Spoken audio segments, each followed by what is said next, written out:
E peço a você também, que está no vídeo, que se inscreva aí no nosso canal, né? Curta aí o vídeo, se caso você gostou, claro, curte aí o vídeo, porque isso mostra para o YouTube que é um vídeo relevante, né? E acaba ajudando na divulgação do Evangelho. Então peço a você também que nos ajude aí na divulgação, na propagação da Palavra de Deus, e que Deus abençoe a sua vida. Boa noite, meus irmãos, na paz do nosso Senhor Jesus Cristo. Para você também que está aí no vídeo, vamos compartilhar da Palavra de Deus. Hoje nós vamos compartilhar da Palavra que está na Epístola de Tiago, capítulo 1, verso 12. Nós vamos ler do 12º verso ao 15º. Tiago, capítulo 1, verso 12 ao verso 15. Título da Sociedade Bíblica do Brasil para esses versos é A Origem do Pecado. Amém? Nós vamos falar sobre a importância de perseverar, de lutar, de combater firmes contra a tentação. Amém, queridos? Então nós vamos estar falando aqui. Amém? Tiago, capítulo 1, verso 12. Para todos encontrarem.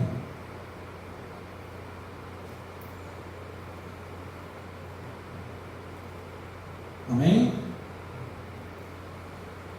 Diz assim o texto: Bem-aventurado o homem que suporta com perseverança a provação. Tem uma outra tradução que diz a tentação.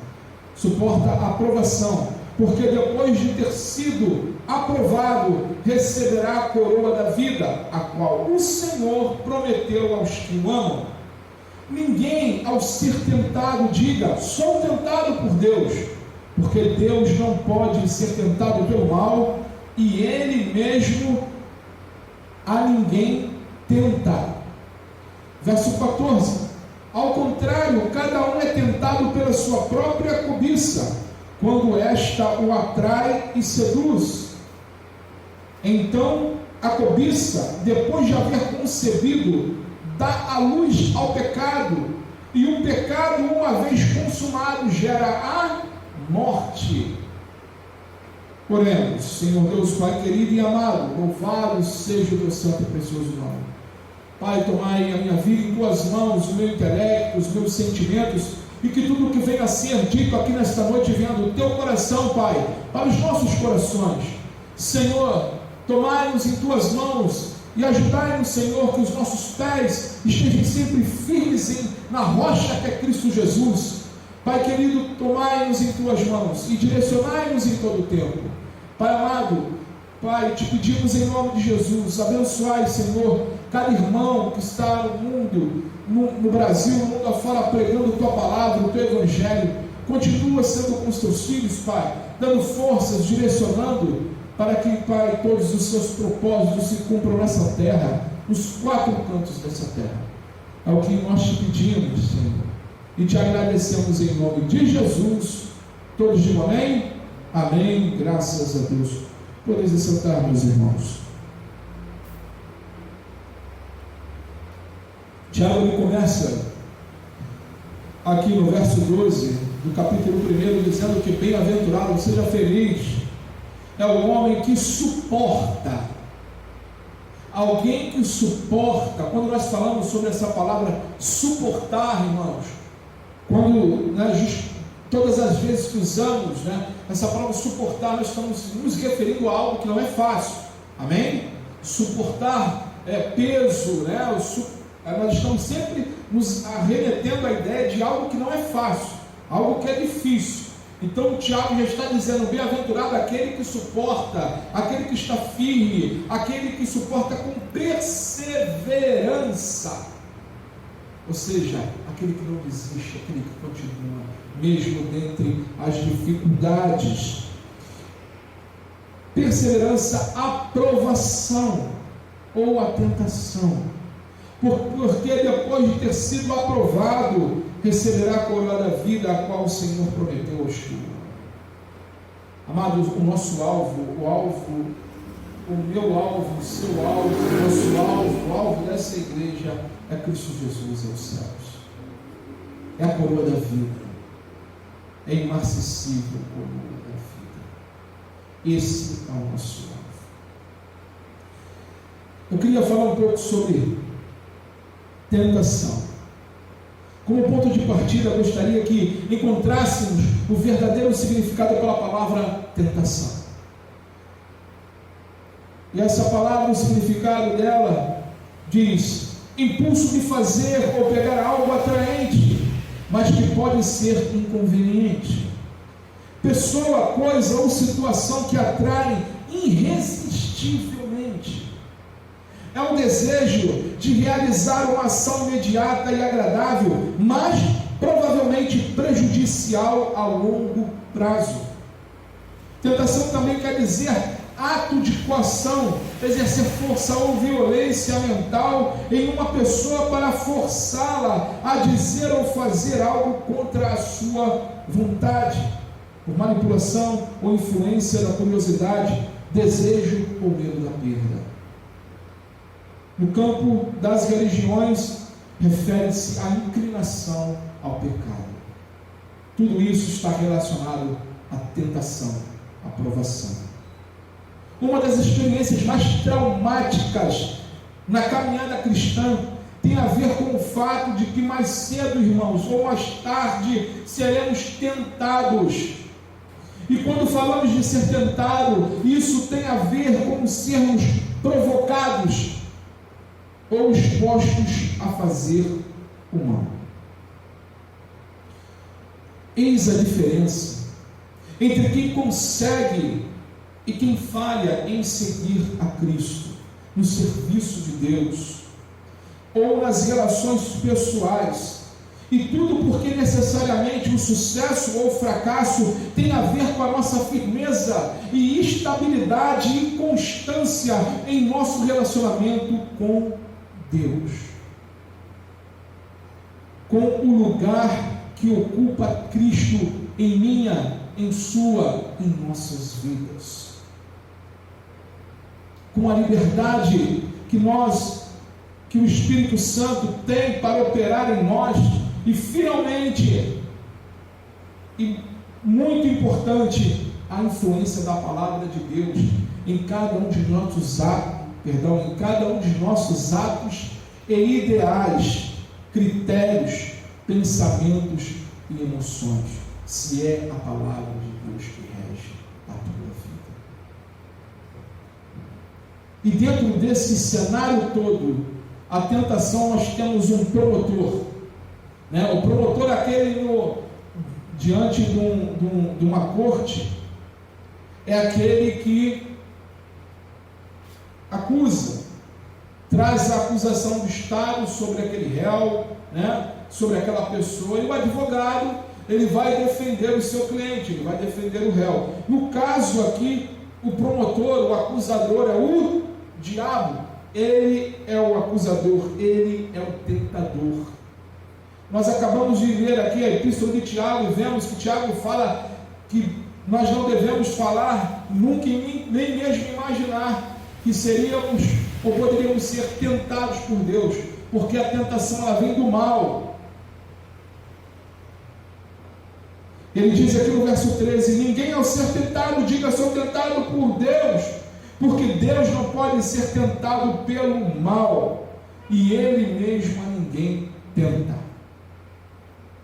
Ou seja, a tentação, a provação, ela vem do mal, ela não vem de Deus. Sendo absolutamente que o fato de ter influenciado a vida do primeiro homem e da primeira mulher, o diabo, ao ponto de levá-los à transgressão de um mandamento específico, consequentemente acarretaria não apenas em desgraça para eles, para toda a humanidade também. Lá em Gênesis capítulo 3, verso 15, Deus deu a sentença e disse: e porém inimizade entre ti, falando para Satanás, entre ti e a mulher, entre a tua semente e a sua semente, este te ferirá a cabeça, e tu lhe ferirás o calcanhar. Gênesis capítulo 3, verso 15. O fruto da semente do ventre da mulher veio aquele que pisou a cabeça da serpente, o nosso Senhor Jesus Cristo. Mas Deus estava falando aqui diante de Adão e Eva, tudo aquilo que eles cometeram, do pecado que eles cometeram. Mas, amados, você vê ali que Satanás, Adão e Eva tinham tudo, não lhes faltava nada. O diabo não sabia dos planos de Deus para Adão e Eva. O diabo não é onisciente e ele não é onipresente. Ele chega e pergunta para Eva: olha, o que Deus falou mesmo que vocês não podem? E ela diz: podemos estar aqui, comer de tudo, menos daquela árvore que está no meio de nós. E aí ele lança a tentação, ele lança a mentira. E é assim nas nossas vidas, irmãos. É assim que o promotor maligno age. O diabo, ele já sabendo do seu destino, ele faz de tudo para tentar levar outros com ele. Lá em Ezequiel, se você abrir, capítulo 28, você abriu hoje, agora, você pôs em casa, Ezequiel, capítulo 28, do verso 12 ao verso 19. Ali vem falando, serafins, que estava no meio da safira dos ovírios, era querubim de guarda, ungido. Era a única vez que você vê falando na Bíblia de um querubim ungido. Ali, quando ele está falando sobre o reinado de Tiro, a palavra de Deus está falando sobre o reinado de Tiro, e naquela época quem reinava em Tiro era Et-Baal. Mas muitos dos teólogos dizem e concordam que essas palavras se referem a Satanás, a queda do diabo. E no verso 19 há uma sentença que diz assim, de Ezequiel 28: todos os que te conhecem entre os povos estão espantados de ti, vens a ser objeto de espanto e jamais subsistirá, ou seja, jamais vencerá. O diabo, irmãos, ele não pode vencer o povo de Deus. O diabo, ele não pode agir na tua vida sem que Deus assim permita. Ele não pode tocar um fio de cabelo teu.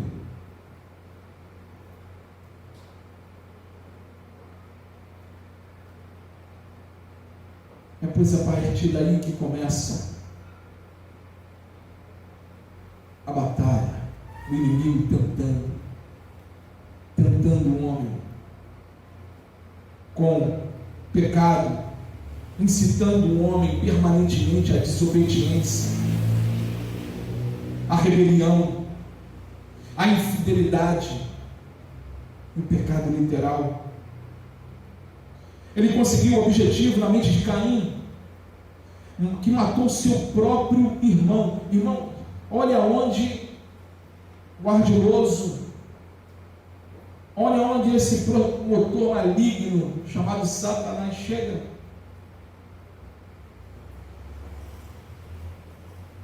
E se nós não estivermos vigilantes, não tomarmos cuidado, inclusive no seio da igreja, ele pode e lança suas mentiras na igreja, que, como diz lá em 1 Timóteo capítulo 3, verso 15, que é a coluna e baluarte da verdade. Por que a igreja é a coluna e baluarte da verdade? Porque foi confiada a nós, o Senhor nos confiou a proclamação da verdade, do Evangelho da paz. E Satanás, ele tenta todo momento a destruir. Ele tenta, Por isso que a palavra diz é tentador. Ele tenta sobre a tua vida, ele tenta sobre a minha vida, ele tenta sobre as nossas vidas. Mas ele está derrotado em nome de Jesus. Ele semeou, irmãos, tamanha decadência, que toda a geração de Noé foi extinta, exceto Noé, como diz no capítulo 6, verso 9. Por que Noé não foi extinto, Noé e sua família? Gênesis capítulo 6, verso 9 diz que Noé era varão justo e reto em suas gerações. Noé andava com Deus. Noé não andava com qualquer um. Noé não andava segundo as influências desse mundo. Noé não andava para ir para agradar as pessoas desse mundo, mas Noé andava com Deus. O que Noé queria era agradar a Deus. O que Noé queria era fazer a vontade de Deus, e isso diferenciou Noé dos demais habitantes da sua geração. E essa atitude de Noé mudou, poupou a sua vida e de toda a sua família. Noé, varão justo. Pedro fala de Noé lá em sua epístola, dizendo que ele era o pregador da justiça. Amados, no entanto, embora ele nunca tenha desistido, o diabo ele nunca desistiu das suas tentativas de destruição, violência, depravação da raça humana. Ele teve que enfrentar o cumprimento da promessa divina feita no Éden. A aparição e a revelação do nosso Senhor Jesus Cristo. Pelo que ficou evidente que a mudança, irmãos, baseada na obra da redenção, começava a brilhar como luz no escuro do ser humano, no escuro do tenebroso desse mundo natural, tanto natural como espiritual. Daí vai a validade da síntese que nosso Senhor Jesus Cristo fez.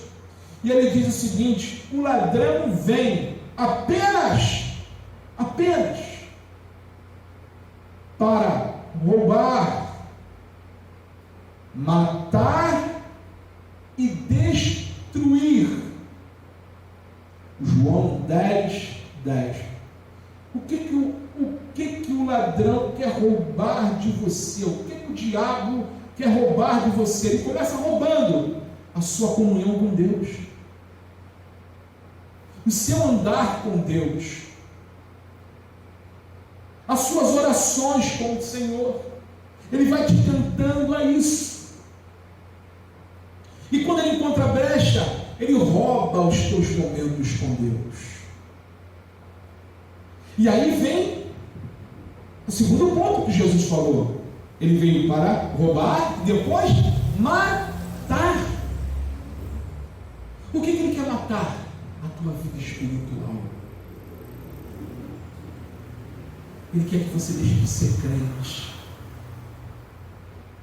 Ele quer que você ande à margem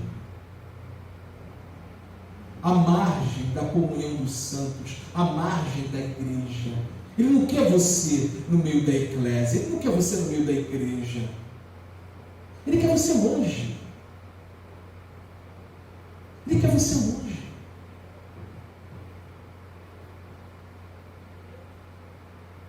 Ele quer matar a tua vida com Deus.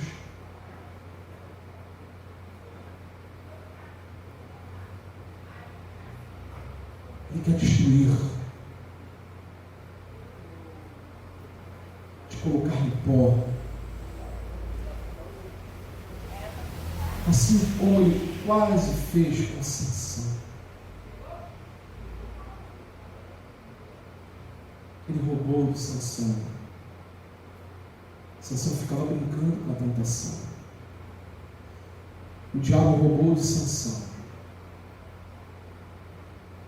sua vida com Deus. Ele matou em Sansão. Ser nazireu, o ser separado. E ele destruiu Sansão.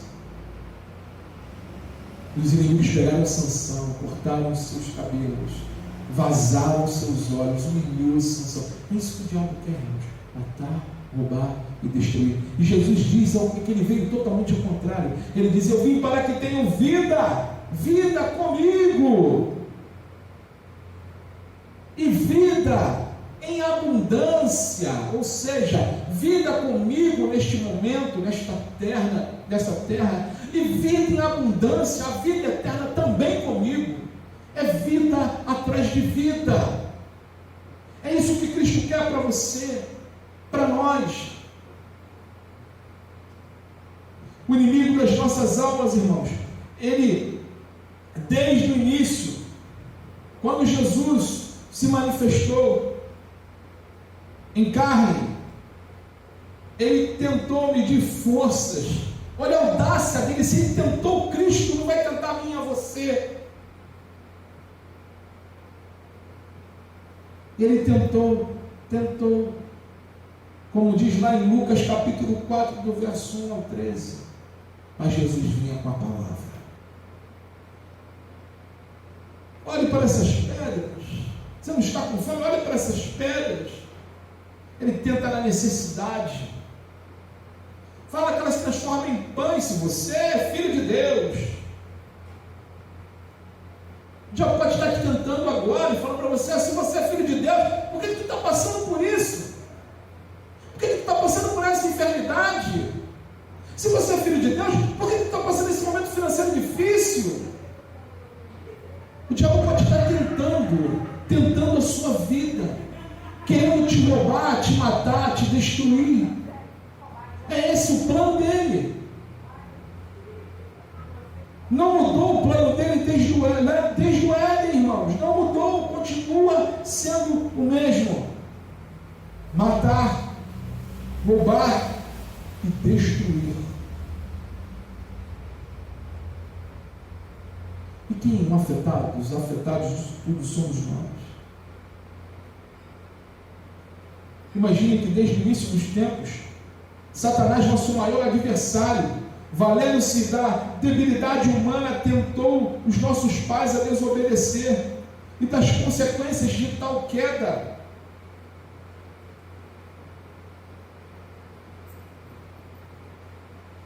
Melhor nem falar nesse ponto. Quantas famílias estão aí destroçadas pelos divórcios,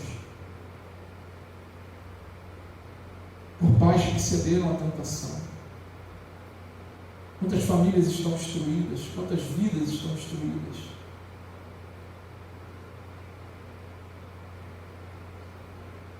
Mas o meu desejo é incentivar o teu coração e fortalecer a tua vida, para que quando a tentação bater à porta da sua existência, você tenha o conhecimento,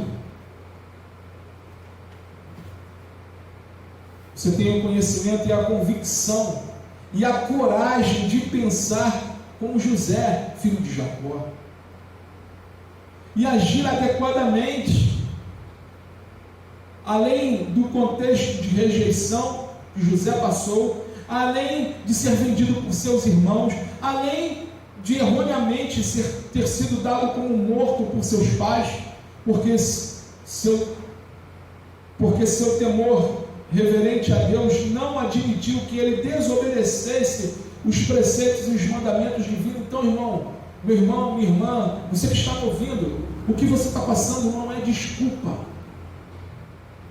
Não é desculpa para você deixar ser tentado pelo diabo, não é desculpa para você cair no pecado, não é desculpa para você se afastar de Deus. José passou por coisas terríveis, foi jogado num poço, foi vendido como escravo. Quando as coisas iam bem para ele, a mulher de Potifar, como diz lá em Gênesis 39, verso 7 ao verso 9, a mulher de Potifar inventou uma mentira, dizendo, ela seduziu ele e disse que ele é que estava tentando violentá-la. Quando ela tentou seduzir, o que José fez? Ele correu, ele saiu correndo. E ela ficou com a túnica dele e inventou essa mentira. Ele foi para a cadeia porque era um homem justo.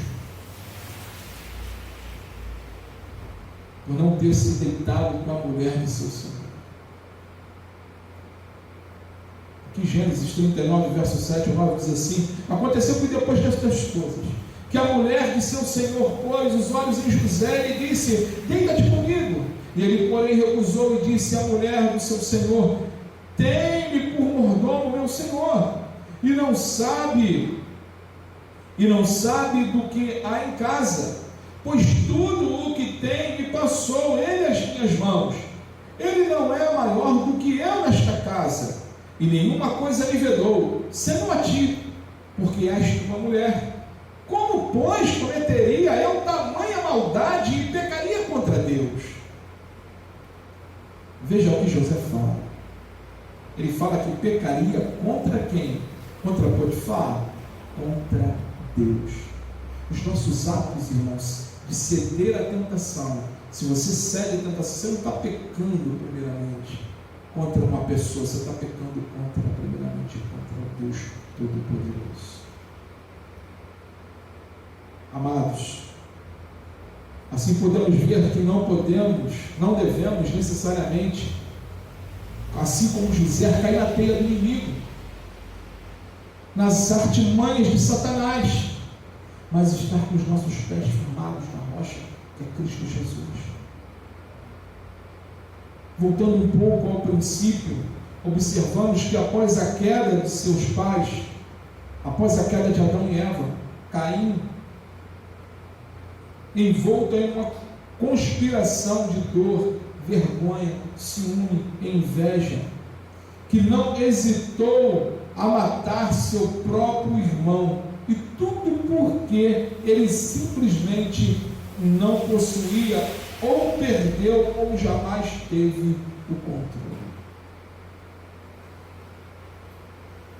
E mais uma vez, o nosso adversário demonstra que quando uma pessoa sem valores espirituais, que são parte da natureza, personalidade e caráter de verdadeiro filho, servo de Deus, é então que ele usa a fraqueza humana para arrastá-lo para o pecado, violência, desobediência, rebelião contra a autoridade divina, apesar de Deus ter avisado a Caim. A exemplo dos dois irmãos, filhos da mesma mãe, para a tragédia com um fim anunciado, como está lá em Gênesis capítulo 4, versos 6 e 9, você vê Deus dando conselho a Caim. Então lhe disse o Senhor: por que andas irado e por que descaiu o teu semblante? Se procedes bem, não é certo que serás aceito? Se todavia procedes mal, eis que o pecado jaz à porta. O seu desejo será contra ti, mas a ti cumpre dominá-lo. Disse Caim a Abel, seu irmão. Ou seja, dá de entender, Deus estava falando com Caim, dando conselho a ele. Aí o que acontece? Quando Deus fala, cabe a ti, cumpre a ti dominá-lo, a Bíblia logo em seguida diz, disse Caim a Abel. Tipo assim, deixa ele falando, vamos. Disse Caim a Abel, seu irmão, vamos ao campo. Estando eles no campo, sucedeu que se levantou Caim contra Abel, seu irmão, e o matou. Disse o Senhor a Caim: onde está Abel, teu irmão? Ele respondeu: não sei, acaso sou eu tutor do meu irmão? Cheio de arrogância, um homem destruído. O diabo roubou a comunhão desse homem com Deus. O diabo matou a vida desse homem com Deus. E o diabo destruiu a vida de Caim. Deus aqui ainda estava falando com Caim: porque andas irado, que descalhe o teu semblante. Amados, não ande por aí irado à toa, não deixe o teu semblante descaído, mas busque a presença de Deus, busque andar com Deus. Não se afaste de Deus assim como Caim e puxou Abel para o campo, enquanto Deus está falando contigo. Ouça a voz de Deus, ouça a palavra de Deus, leia a palavra de Deus. E Deus intervém por nós, irmãos. É precisamente Deus quem lidera o cortar, as ações excessivas do nosso adversário, de tal forma que em Jesus o inimigo descobre que a mudança produzida por Deus começa a dar frutos. Com Jesus Cristo, e mais tarde com o da igreja primitiva, do primeiro século, quem detinha o poder e a influência no mundo, começa a ver que isto está se diluindo, escapando das suas mãos. Amados, por isso que a igreja é tão atacada e continua sendo atacada até nos dias de hoje. É a igreja, como disse Paulo a Timóteo, é o baluarte da verdade. É a igreja que traz ao homem o sentido de ser conservador, de valer pelos propósitos, pelos valores da família. É a igreja. É a palavra de Deus. Por que a igreja? Porque ela está sempre ensinando a palavra de Deus, o que é a vontade de Deus. Mas o mundo não quer isso.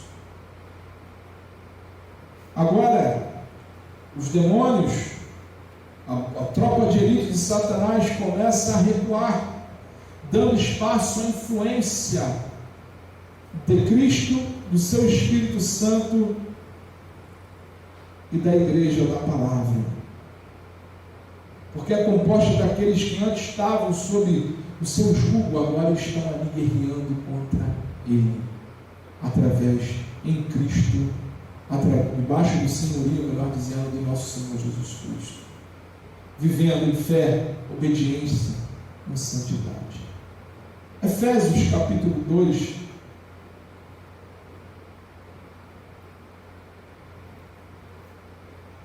Efésios capítulo 2,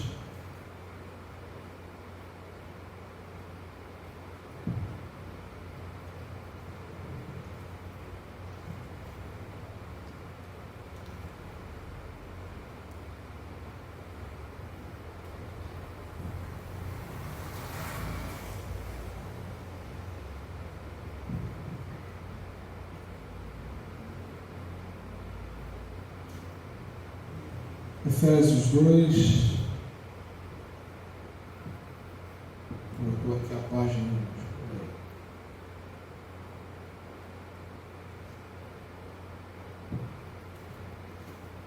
Efésios 2, verso 1, diz assim: Ele vos deu vida, estando vós mortos nos vossos delitos e pecados, nos quais andastes outrora segundo o curso deste mundo, segundo o príncipe da potestade do ar, do espírito que agora atua nos filhos da desobediência, entre os quais também todos nós andamos outrora segundo a inclinação da nossa carne, fazendo a vontade da carne e dos pensamentos, e éramos por natureza filhos da ira, como também os demais. Mas Deus, sendo rico em misericórdia, por causa do grande amor que nos amou, e estando nós mortos em nossos delitos, nos deu vida juntamente com Cristo. Pela graça sois salvos, e juntamente com Ele nos ressuscitou e nos fez assentar nos lugares celestiais em Cristo Jesus, para mostrar nos séculos vindouros a suprema riqueza da sua graça, em bondade para conosco, em Cristo Jesus, porque pela graça sois salvos, mediante a fé, e isto não vem de vós, é dom de Deus, não de obras, para que ninguém se glorie, pois somos feituras dele, criados em Cristo Jesus, para as boas obras, as quais Deus de antemão preparou para que andássemos nela. nas quais Deus de antemão preparou para que você, para que eu, para que nós andássemos nela.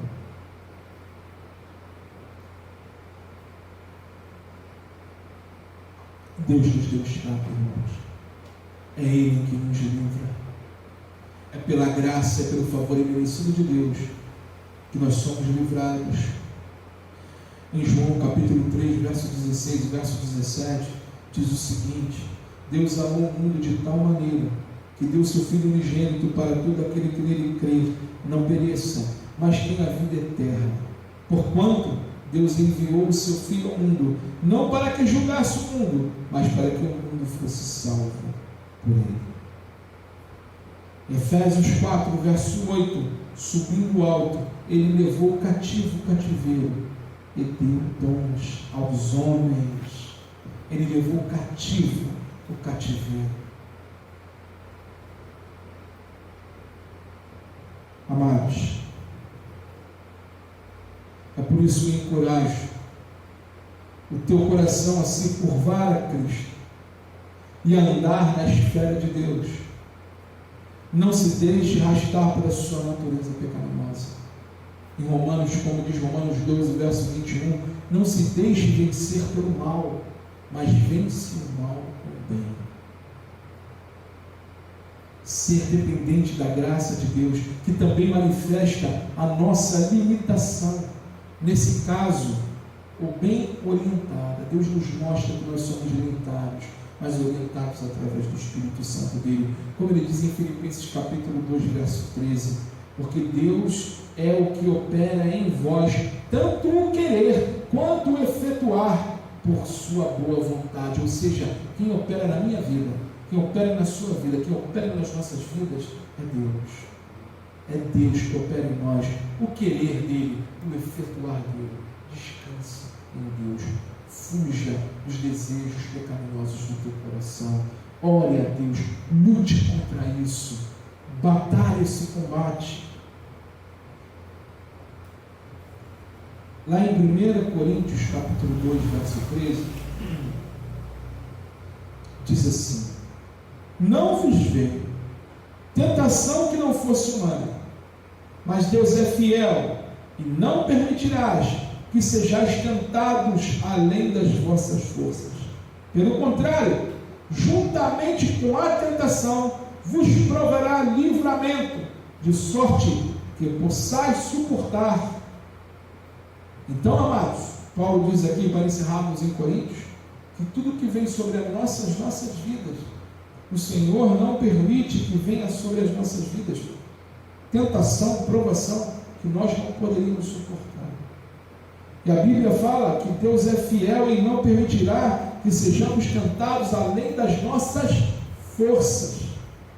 Ele diz, pelo contrário, juntamente com a tentação ou com a provação, vos proverá livramento, de sorte que possais suportar. Deus não te deixa sozinho. Deus não nos deixa sozinhos. Olhai para o Senhor, irmãos, e andai com Ele.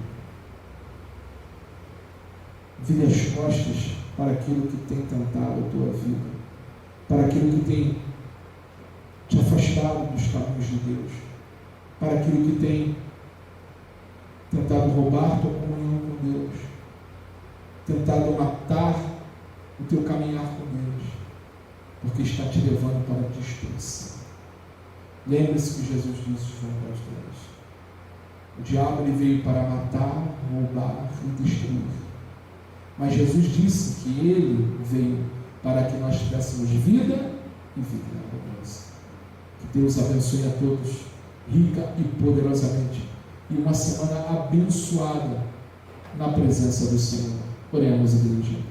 Senhor Deus, Pai querido e amado, louvado seja o teu santo e precioso nome. Senhor, tomai-nos em tuas mãos.